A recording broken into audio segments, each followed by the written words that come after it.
कि बाबा साहब अम्बेडकर के नाम पर संसद भवन होना चाहिए, और बाबा साहब का अम्बेडकर के बनाए हुए संविधान से जब देश चलता है तो फिर बाबा साहब से परहेज कैसा? अगर बाबा साहब अम्बेडकर द्वारा बनाए गए संविधान से देश की हर गतिविधि संचालित होती है, संसद संचालित होती है, आपकी राज्यसभा लोकसभा चलती हैं, देश की राज्य सरकारें बनती और बिगड़ती हैं, राज्यपाल की नियुक्ति होती है, प्रधानमंत्री की नियुक्ति भी बाबा साहब अम्बेडकर के बनाए हुए संविधान के तहत होती है, फिर बाबा साहब से परहेज क्यों?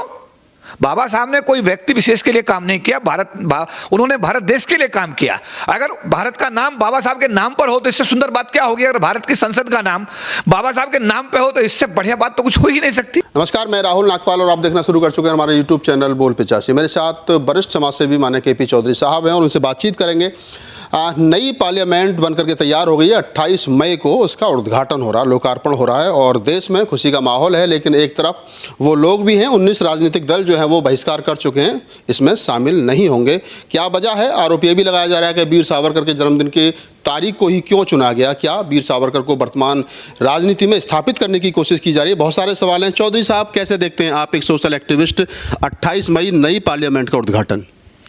देखिए, जैसा अभी आपने कहा कि 28 तारीख भारत की सरकार ने चुनी है और उसमें मैं समाचार पत्रों के माध्यम से देख रहा हूं कि भारत की महामहिम राष्ट्रपति के विषय में अनेकों बातें आ रही हैं कि उनके हाथों से उद्घाटन किया जाना चाहिए था।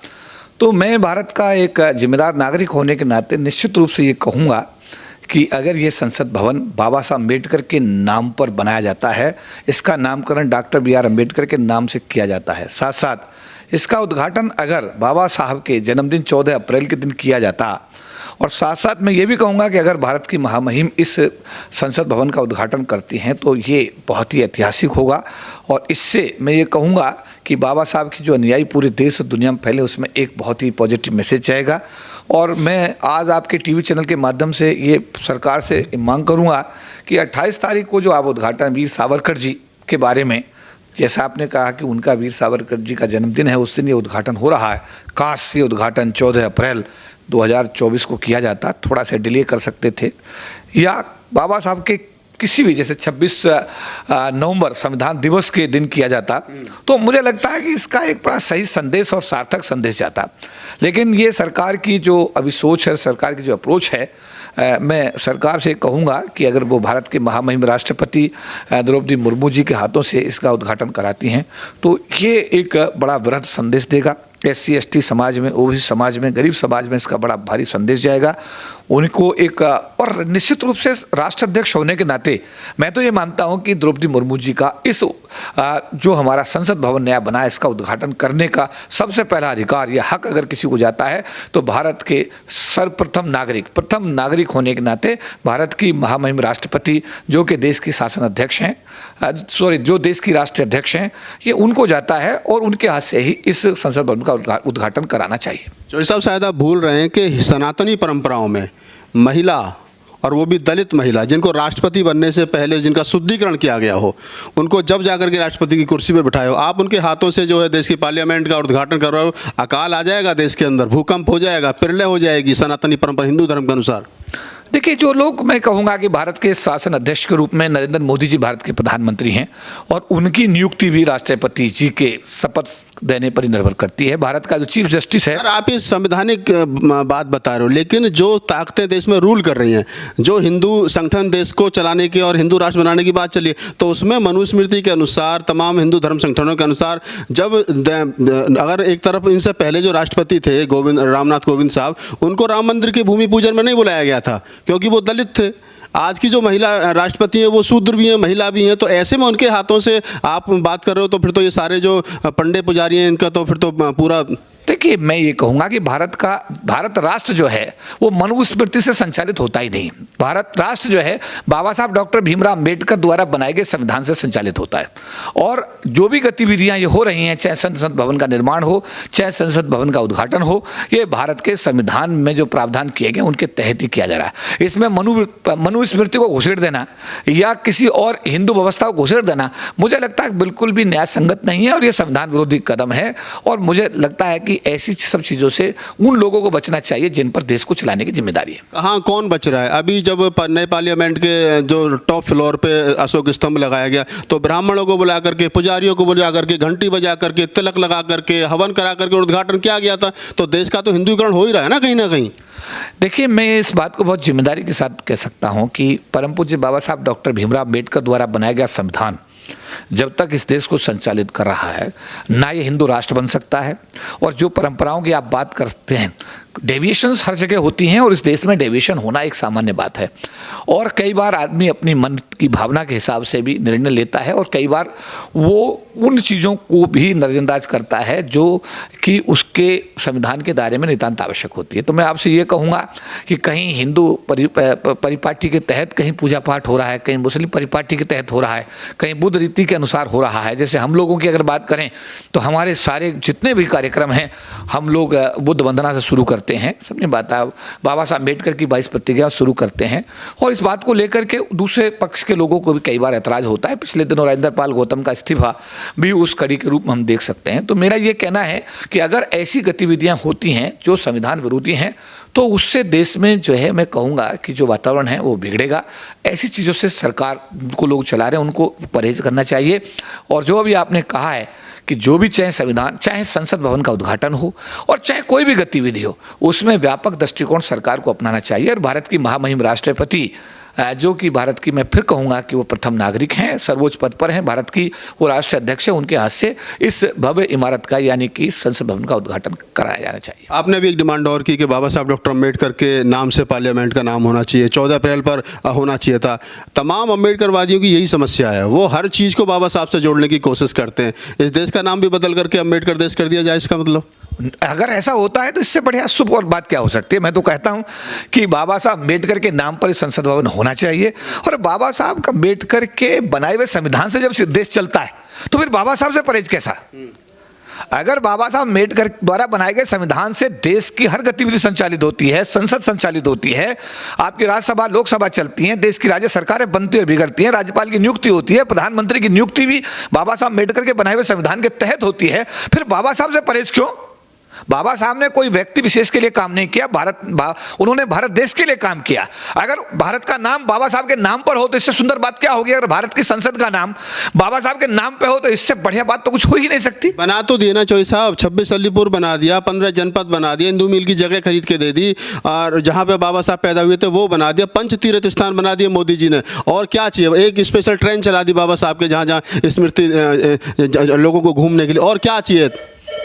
देखिए, जो चीज ही तो बची है पार्लियामेंट, कम से कम उसको तो स्वतंत्र छोड़ दो। ये जो कार्य सरकार ने किए हैं बाबा साहब के सम्मान में, उसके लिए बाबा साहब के अनुयायी पूरे विश्व में जो फैले हुए हैं वो वर्तमान सरकार के धन्यवादी हैं। चाहे वो आपने कहा कि 5 तीर्थ की बात कही आपने कि 26 अलीपुर रोड हो, 15 इंटरनेशनल सेंटर हो, चाहे हिंदू मिल की जमीन बम्बई में हो, और चाहे लंदन का घर हो, जो भी तीर्थ 5 तीर्थ की बात आपने कही है, जो भी स्थापित किए गए हैं, उनके लिए सरकार का हम धन्यवाद दिल से करते हैं, पूरे समाज की तरफ से धन्यवाद करते हैं। लेकिन आज जो ऐतिहासिक कार्य होने जा रहा है कि भारत का नया संसद भवन तैयार हो गया है, उस संसद भवन में बाबा साहब अम्बेडकर की एक स्टैचू उस समय लगाई गई थी जब पार्लियामेंट उस समय बना था।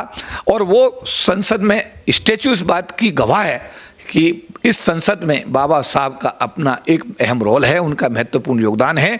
और मैं कहूँगा कि अगर बाबा साहब के नाम पर ये संसद भवन का अगर वो नामकरण करते हैं तो मुझे लगता है कि भारत के सारे अम्बेडकरवादी, सारे जो बुद्धिस्ट समाज के लोग हैं, बहुजन समाज के लोग हैं, उनमें खुशी की लहर दौड़ेगी। और सरकार का फिर हम उसी तरीके से धन्यवाद करेंगे जिस तरीके से बाबा साहब के नाम पर जो भी 5 तीर्थ उन्होंने डेवलप किए हैं, उनके लिए हम उनका धन्यवाद कर रहे हैं। इसके लिए भी एक बार पुनः सरकार का हम धन्यवाद करेंगे।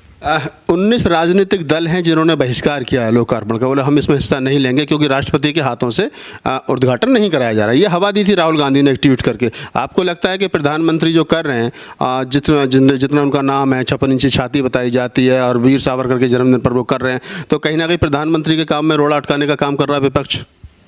देखिए, राजनीतिक पार्टियों में राजनीति करना एक सामान्य बात है।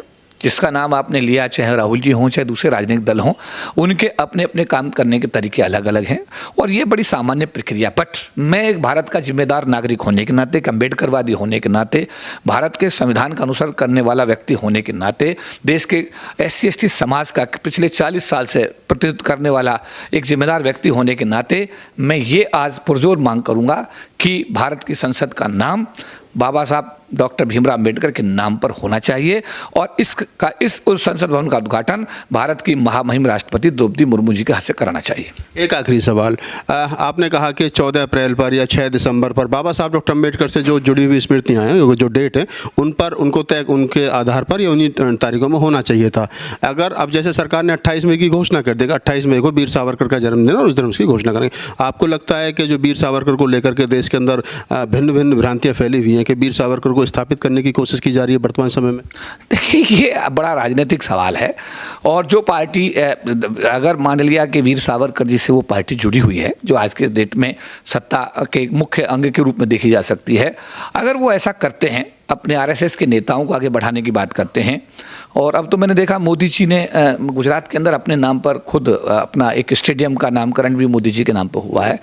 तो जब कांग्रेस की सरकारें थी तो उन सरकारों ने भी जो नामकरण किए, राजीव गांधी हवाई अड्डा, इंदिरा गांधी अंतर्राष्ट्रीय हवाई अड्डा, पंडित नेहरू के नाम पर जितने भी 150 से ज़्यादा हैं स्कीमें, नेहरू परिवार, गांधी नेहरू परिवार, उन्होंने भी ये चीज़ की है।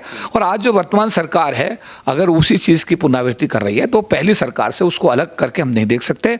लेकिन मैं ये जरूर कहूँगा कि जिसमें राष्ट्र प्रेम है, जो राष्ट्र हित में काम करने वाला व्यक्ति है, जो राष्ट्र का सर्वोपरि मतलब ये समझो कि भला देखने की सोच रखता है और वो सबको साथ लेकर चलने की सोच रखता है, डॉक्टर अम्बेडकर भारत के ही नहीं पूरे विश्व के एक ऐसे व्यक्ति हैं जिनका आज तक उनसे बड़ा ज्ञानी, उनसे बड़ा योग्य व्यक्ति पूरे विश्व में आज तक पैदा नहीं हुआ।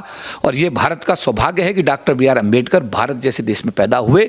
और अगर एक ऐसा व्यक्ति जिसका अंतर्राष्ट्रीय स्तर पर इतना मान हो, सम्मान हो, पहचान हो और उनके बराबर कोई ज्ञानी व्यक्ति आज तक पैदा ना हुआ हो, ऐसे व्यक्ति के नाम पर भारत देश का नामकरण करना या भारत की संसद का नामकरण करना, ये भारत के लिए सौभाग्य की बात होनी चाहिए। तो आप KP चौधरी साहब थे, बहुजन एक्टिविस्ट हैं, और उनसे बातचीत करने का मतलब यही था कि ताकि हमारे दर्शकों को ये पता चल सके कि बहुजन समाज के जो लोग हैं, SC/ST OBC माइनॉरिटी समाज के, अम्बेडकरवादी बुद्धिस्ट जो लोग हैं, वो पार्लियामेंट के उद्घाटन को लेकर के उनकी क्या राय है। तो उनमें KP चौधरी साहब की जो राय है वो महत्वपूर्ण है। आप उनकी राय से कितने सहमत हैं? जितने सवाल मेरे जहन में आए मैंने उनसे पूछे, और फिर वही सवाल इकट्ठा होता है, मेरे मन मस्तिष्क में आता है कि क्या वर्तमान समय में मोदी सरकार जो है वो वीर सावरकर को स्थापित करने की कोशिश की जा रही है, जो वीर सावरकर पिछले 75 साल से हाशिए पर थे।